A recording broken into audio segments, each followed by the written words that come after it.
والله تنازعنا وبني عبد مناف الشرف أعطوا فأعطينا وأطعموا فأطعمنا وحملوا فحملنا حتى إذا تساوينا وكنا كفرسي رهان قالوا منا نبي يأتيه الوحي من السماء. ما جاء بك الساعة متوشحا بسيفك؟ ألا تنتهي حتى ينزل الله بك قارعة؟ ويلي من يا محمد.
Bismillahirrahmanirrahim. Assalamualaikum warahmatullahi wabarakatuh. Pada kesempatan kali ini saya akan menyampaikan sejarah mengenai runtuhnya kerajaan Granada yang merupakan kerajaan Islam terakhir yang berada di Spanyol. Tujuan saya menyampaikan sejarah ini adalah untuk menambah wawasan kita semua agar kita dapat mengetahui hal-hal yang berkaitan mengenai sejarah-sejarah di masa lalu. Nah, bagaimana sejarahnya? Marilah kita simak penjelasan berikut ini. Pada tahun 711, umat Islam mulai memasuki semenanjung Iberia dengan misi mengakhiri kekuasaan tiran Raja Roderick. Umat Islam dibawa ke pemimpinan Tariq bin Ziyad menyeberangi lautan yang memisahkan Maroko dan daratan Spanyol. 7 tahun kemudian, sebagian besar wilayah semenanjung Iberia yaitu Spanyol dan Portugal berhasil diduduki oleh umat Islam, dan kekuasaan tersebut berlanjut selama lebih dari 700 tahun. Nah, pada tahun 900-an Masehi, Islam mencapai puncak kejayaannya di tanah Andalusia. Lebih dari 5 juta muslim tinggal di daerah tersebut, dengan persentase mencapai 80% penduduk. Kerajaan yang kuat kala itu, yaitu dinasti Umayyah yang kedua, menjadi penguasa tunggal di daerah tersebut dan menjadi kerajaan yang paling maju dan paling stabil kondisi sosialnya di daratan Eropa. Namun, masa keemasan sosial dan politik ini tidaklah abadi. Pada tahun 1000-an Masehi, kerajaan ini runtuh dan terpecah-pecah menjadi beberapa negara kecil yang disebut sebagai Taifah. Nah, Taifah Muslim ini adalah wilayah yang memiliki otonomi masing-masing, sehingga sangat rentan diserang oleh kerajaan-kerajaan Kristen Eropa yang berada di wilayah utara. Sepanjang 200 tahun berjalan, satu persatu Taifah berhasil ditaklukkan oleh kerajaan-kerajaan Kristen Eropa, atau yang biasa dikenal dengan nama Reconquista. Dan akhirnya pada tahun 1240-an Masehi, hanya tersisa satu kerajaan Islam saja di benua biru tersebut, di ujung selatan tanah Andalusia, dan itu adalah kerajaan Granada. Nah, selama terjadinya Reconquista, kerajaan Islam satu persatu jatuh ke wilayah kekuasaan kerajaan Kristen yang melakukan penyerangan dari utara. Dimulai dari tahun 1000-an hingga tahun 1200-an. Kota-kota utama semisal Cordoba, Seville, Toledo bergiliran dikuasai. Gerakan Al-Murabitun dan Al-Muwahhidun yang kemudian menjadi sebuah daulapen di Afrika Utara turut memiliki andil membantu Kristen Eropa. Meskipun perpecahan umat Islam adalah faktor utama yang menyebabkan keruntuhan Islam di Eropa. Nah, pada era tersebut, tahun 1200-an, Granada sempat berhasil menghindarkan diri dari penaklukan kerajaan-kerajaan Eropa. Setelah jatuhnya kota Cordoba, Granada menyepakati perjanjian dengan kerajaan Castile, salah satu kerajaan Kristen yang terkuat di Eropa. Nah, perjanjian tersebut berisikan kesediaan dan ketundukan Granada dengan membayar upeti berupa emas kepada kerajaan Castile setiap tahunnya. Timbal baliknya, Castile menjamin independensi Granada dalam urusan dalam negeri dan lepas dari ancaman invasi Castile. Nah, selain membayar upeti, faktor lain yang membantu Granada terhindar dari penaklukan adalah letak geografisnya. Kerajaan ini terletak di kaki pegunungan Sierra Nevada yang menjadi benteng alami untuk melindungi kerajaan dari invasi pihak-pihak luar. Selama lebih dari 250 tahun, Granada tetap tunduk kepada Castile dengan membayar upeti, namun dikelilingi oleh kerajaan-kerajaan Kristen yang tidak bersahabat, dan tetap saja membuat Granada dalam keadaan terancam. Mereka tidak pernah aman dari ancaman penaklukan. Nah, suratan takdir tentang keruntuhan Granada pun dimulai ketika Raja Ferdinand dari Aragon menikah dengan Putri Isabella dari Castile. Pernikahan ini menyatukan dua kerajaan terkuat di semenanjung Iberia yang merajut cita-cita yang satu, yaitu menaklukkan Granada dan menghapus jejak-jejak Islam di benua biru. Kemudian pada tahun 1482, pertempuran antara kerajaan Kristen Spanyol dan Emirat Granada pun dimulai.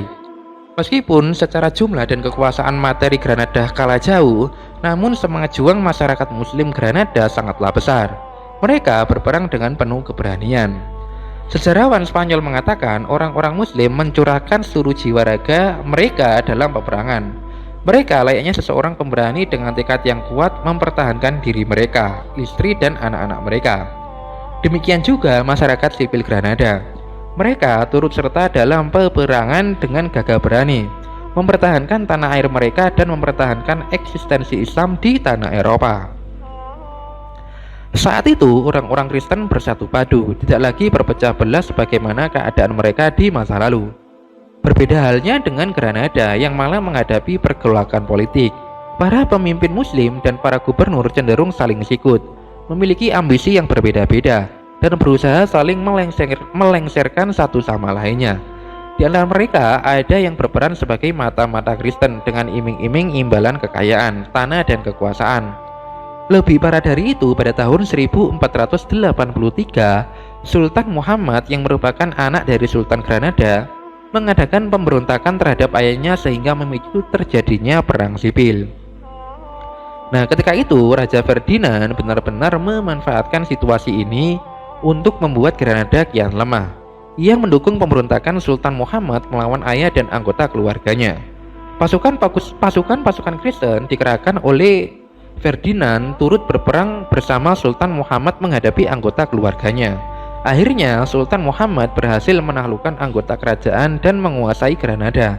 Namun kekuasaannya ini hanya terbatas di wilayah kota Granada saja, karena pasukan Kristen menekan dan mengambil wilayah-wilayah pedesaannya.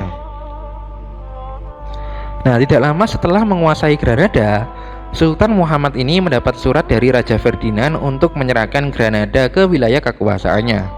Sang Sultan pun terkejut dengan permintaan Raja Ferdinand, karena ia menyangka Raja Ferdinand akan memberikan wilayah Granada kepadanya dan membiarkannya menjadi raja di wilayah tersebut. Akhirnya Sultan Muhammad sadar bahwa ia hanya dimanfaatkan sebagai pion oleh Ferdinand untuk melemahkan dan mempermudah jalan pasukan Kristen untuk menaklukkan Granada. Nah, Muhammad ini berusaha untuk menggalang kekuatan dengan bersekutu bersama prajurit Islam di Afrika Utara dan Timur Tengah untuk memerangi kekuasaan Kristen Eropa. Namun, bantuan yang diharapkan Muhammad tidaklah sesuai dengan harapannya. Turki Utsmani hanya mengirimkan sekelompok kecil angkatan laut yang tidak berpengaruh banyak terhadap kekuatan Kristen Eropa. Nah, kemudian pada tahun 1491, Granada ini dikepung oleh pasukan-pasukan Raja Ferdinand dan Ratu Isabella. Dari menara istananya, Muhammad melihat pasukan Kristen dalam jumlah yang besar telah mengepung dan bersiap menyerang Granada. Ketika itu, Muhammad pun dipaksa untuk menandatangani surat penyerahan Granada kepada pasukan sekutu Kristen. Dan peristiwa ini terjadi pada November 1491. Nah, kemudian pada tanggal 2 Januari 1494, pasukan Kristen memasuki kota Granada. Pasukan-pasukan ini memasuki istana Alhambra. Mereka memasang bendera-bendera dan simbol-simbol kerajaan Kristen Eropa di dinding-dinding istana sebagai tanda kemenangan. Dan di menara tertinggi Istana Alhambra mereka pancangkan bendera salib agar rakyat Granada mengetahui siapa penguasa mereka sekarang. Nah, keadaan saat itu benar-benar mencekam. Rakyat Muslim Granada tidak berani keluar dari rumah-rumah mereka. Dan jalanan pun lenggang dari hiruk-pikuk manusia. Nah, setelah itu Sultan Muhammad diasingkan. Beberapa saat perjalanan di puncak gunung, ia menoleh kepada bekas wilayahnya sambil menitikkan air mata. Ibunya yang melihat keadaan itu tidak simpatik kepada putranya. Bahkan ia memarahinya dengan mengatakan, "Jangan engkau menangis seperti perempuan karena engkau tidak mampu mempertahankan Granada layaknya seorang laki-laki." Nah, orang-orang Kristen menjanjikan toleransi dan kedamaian terhadap masyarakat Islam Granada. Walaupun kemudian perjanjian itu mereka batalkan sendiri. Ribuan umat Islam terbunuh dan yang lainnya mengungsi menyeberang laut menuju wilayah Afrika Utara. Dan itulah akhir dari peradaban Islam di Spanyol yang telah berlangsung lebih dari 7 abad lamanya. Cahaya Islam menghilang dari daratan tersebut dengan terusir dan tewasnya umat Islam di sana. Kemudian diganti dengan pendatang-pendatang Kristen yang menempati wilayah tersebut. Nah, demikianlah sejarah singkat mengenai runtuhnya kerajaan Granada di wilayah Andalusia. Semoga yang sedikit ini dapat menambah wawasan kita, karena tujuan saya menyampaikan sejarah ini tidak lain adalah untuk menambah wawasan kita semua. Akhirul kalam, wallahu a'lam bishawab, billahi taufik wal hidayah. Wassalamualaikum warahmatullahi wabarakatuh.